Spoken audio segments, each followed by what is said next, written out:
My name is Ali Borhani. I'm the Managing Director of 360 Strategic Advisors based out of London. I've had the pleasure of meeting President Sarkisian in Chamonix in 2018, and with the gracious invitation of him and Mr. Thierry Maleret from Summit of Minds, I came for the very first time, but definitely not the last, to Armenia.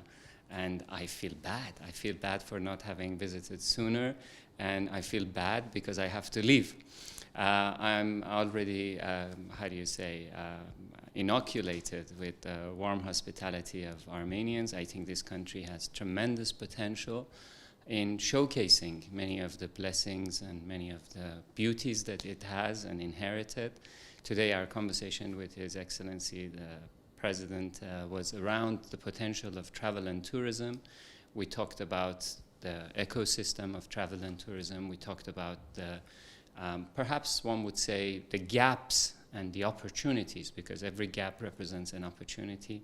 The opportunities in travel and tourism sector. We highlighted and shared with Mr. President that out of every 10 jobs in the world, one of them is in travel and tourism, either a primary job or a secondary job or a tertiary job. So the opportunities for a young population of Armenia in employment enhancement, in job creation are immense.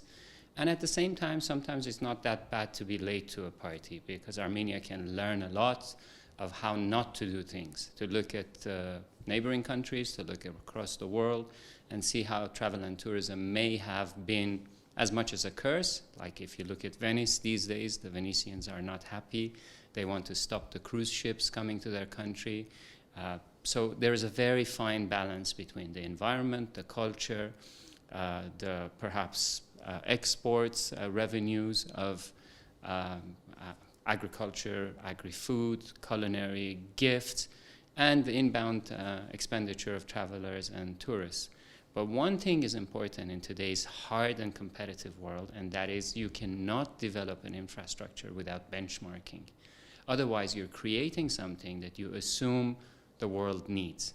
But through a benchmarking, through doing an MRI of the body of travel and tourism potential of Armenia, one can only identify the strongest links and to work on those challenges. We hope to come back to Summit of Minds and come down from Summit of Minds to Base Camp of Action, and that is why we were here today, to see how we can move forward and to help Armenia, and I'm delighted to be here. Thank you.